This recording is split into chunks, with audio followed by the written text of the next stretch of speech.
प्रदेश कांग्रेस कार्यालय भोपाल में आगामी लोकसभा चुनावों को लेकर बड़ी बैठकों का दौर जारी है। लोकसभा कांग्रेस की स्क्रीनिंग कमेटी की अध्यक्ष रजनी पाटिल भोपाल पहुंची। प्रदेश कार्यालय में प्रदेश कांग्रेस अध्यक्ष जीतू पटवारी के द्वारा रजनी पाटिल का स्वागत किया गया। दोपहर लगभग 12 बजे के दरमियान स्क्रीनिंग कमेटी की बैठक शुरू हुई।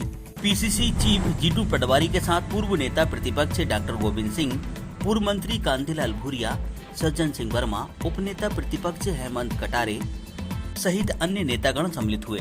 बैठक के बाद रजनी पाटिल के द्वारा कांग्रेस नेताओं से मुलाकात की गई। समझा जा रहा है कि कांग्रेस के दिग्गजों के चुनाव लड़ने पर मोहर लग सकती है। कुछ नेताओं के द्वारा लोकसभा सीट से प्रत्याशी बनाए जाने को लेकर लोकसभा कांग्रेस स्क्रीनिंग कमेटी की अध्यक्ष रजनी पाटिल को अपना बायोडाटा भी दिया गया। कांग्रेस नेताओं ने विभिन्न मुद्दों को लेकर आपसी चर्चा की। बैठक के दौरान लोकसभा प्रभारियों के द्वारा अपनी बात भी रखी गई। इधर कुछ कांग्रेस नेताओं के द्वारा मीडिया कैमरों पर भाजपा सरकार के मंत्रियों पर विभिन्न प्रकार के आरोप भी लगाए गए। आदर्श न्यूज के लिए भोपाल से पत्रकार नजर खान की रिपोर्ट। चुनाव का समय आ गया है और तैयारियां हर पार्टी अपने अपने स्तर पर कर रही है। कांग्रेस पार्टी के भी ऑब्जर्वर्स लोग आए हैं और उस पर बैठक है कि आने वाले चुनाव में कौन कौन उम्मीदवार कहां से हो सकते हैं, उसका सिलसिला चालू हो। सर आप लड़ेंगे? आपका नाम अगर जी लोकसभा के लिए अगर आप मैं देखिए चुनाव लड़ चुका हूं लोकसभा, इस दफे मैं अब कहीं चुनाव नहीं लड़ने वाला हूं। सर आज अनुशासन का पाठ पढ़ाएंगे बीजेपी के मंत्री से आपका नाम आया 15 साल के मुख्यमंत्री को नहीं बुलाया उस पार्टी में। देखिए ऐसा है कि दूसरे पार्टी के अंदरूनी मामले में मैं कोई टिप्पणी नहीं करता हूँ। किसको वो लायक समझते हैं पाठ पढ़ाने के लिए, किसको लायक नहीं समझते हैं वो जाने, लेकिन पाठ जरूर पढ़ लें सही तरीके से और जनता की सेवा करें। धन्यवाद। देखिए मुझे तो गोपनीय सूत्रों से जो पता चला है कि मंत्रियों को किस प्रकार से भ्रष्टाचार मध्य प्रदेश में करना है उस चीज की ट्रेनिंग दी जा रही है। और यह भी ज्ञात हुआ कि उसमें शिवराज सिंह जी को नहीं आमंत्रित किया गया है, क्योंकि शिवराज सिंह के दौरान जितने भी भ्रष्टाचार हुए वो सारे उजागर हो गए। तो अब नए सिरे से कैसे केंद्रीय नेतृत्व भ्रष्टाचार कर रहा है और उसको दबाकर भी रखा है, इसको लेकर के एक ट्रेनिंग प्रोग्राम रखा हुआ है। और जो आने वाले समय में आपको देखने को भी मिलेगा जमीन पर कि कैसे ये लोग भ्रष्टाचार करते हैं, उसको दबाने की कोशिश करते हैं। दूसरी तरफ यह भी बात सही है कि शिवराज सिंह जी का जिस प्रकार से निरंतर अपमान मध्य प्रदेश की राजनीति में हो रहा है, उनको दूल्हा दिखाया गया, बारात उनके नाम पर निकाली गई और जब विवाह का समय आया तो अचानक से दूल्हा बदल दिया गया। तो मैं समझता हूं कि ये भी एक सोचने का विषय है कि उनके जिस प्रकार से उनका लगातार अपमान भी किया जा रहा है, उसमें भी शिवराज सिंह जी को विचार करना चाहिए कि उनको भारतीय जनता पार्टी में इस अपमान के घूंट को पी करके बने रहना है या राजनीति त्यागना चाहिए। पहले तो जान लेंगे इन्होंने क्या क्या तैयारियां की है, फिर हमारे इंचार्ज होते हैं प्रभारी जो है उनसे भी बात करेंगे, और फिर जो हमारे कैंडिडेट्स हैं जो चुनाव लड़ना चाहते हैं और प्रमुख कार्यकर्ता है जो इसके बारे में जानकारी रखते हैं, उनसे भी हम बात करेंगे। क्या बड़े नेताओं को चुनाव लड़ना चाहिए क्योंकि बड़ी कठिन डगर है मध्य प्रदेश में? आप ही सवाल पूछते हो जिसमें आप ही जवाब देते हो, बताइए ना। नहीं तो अभी जब तक मीटिंग नहीं होगी हम कैसे बात करेंगे? कि प्रदेश कांग्रेस कमेटी ने निमंत्रण दिया है, बुलाया है कि आप बैठ के कुछ आगामी लोकसभा चुनाव में क्या हो सकता है, क्या करना चाहिए, ये सारी चीजों पर अब चर्चा होगी। क्योंकि मुझे मालूम नहीं अभी एजेंडा में क्या क्या है, वो अब एजेंडा मिलेगा। आज रजनी पाटिल जी भी आएंगे। रजनी पाटिल जी भी स्क्रीनिंग कमेटी की चेयरपर्सन रजनी पाटिल जी भी आएंगी। हाँ, वो भी आएंगे के ना। साथ चर्चा करेंगी। हाँ। क्या सर बड़े नेताओं को चुनाव लड़ना चाहिए लोकसभा का? हाँ, वो तो मीटिंग में तय होगा। मीटिंग में तय होगा किस तरह से गाइडलाइन क्या है, आईसीसी की गाइडलाइन क्या है वो लेके आ रही है, और क्या हमें सावधानी रखना चाहिए, कैसे कैसे लोगों को टिकट देना चाहिए, वो सारा अपना आप लड़ेंगे सर चुनाव? तो हाईकमान का आदेश होगा तो लड़ेंगे। सर भारतीय जनता पार्टी अपने मंत्री को पाठशाला लगा रही है, लेकिन ट्रेनिंग मुख्यमंत्री ट्रेनिंग दे रही है, उनको बताया जाएगा किस तरीके से जनता के बीच में जाया जाए, कामकाज किया जाए।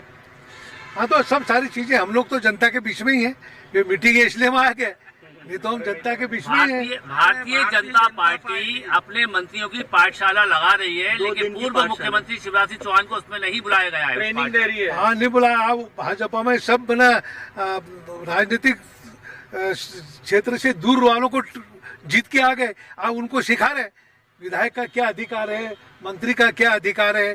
तो अब जो नए नए लोग आ गए तो उनको अपना दिशाहीन हो रहे हैं। इसलिए भाजपा को चिंता है कि उनको ट्रेनिंग देना जरूरी है। और शिवराज को दूर कर दिया है कि उसको दिशाहीन कर दिया है कि आप शिवराज को फटकने मत दो। लोकसभा चुनाव सन्निकट हैं। हमारी पार्टी संगठन में हमारे जो नेता, हमारी जो ऑब्जर्वर आई हैं रजनी पटेल साहब, वो सब लोगों के आपस में डिस्कस करेंगे और मध्य प्रदेश की वास्तविक स्थिति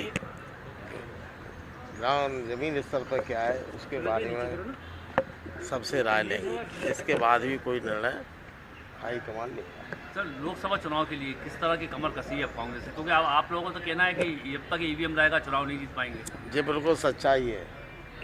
मध्य प्रदेश, राजस्थान और छत्तीसगढ़ का चुनाव ईवीएम के माध्यम से जीता गया।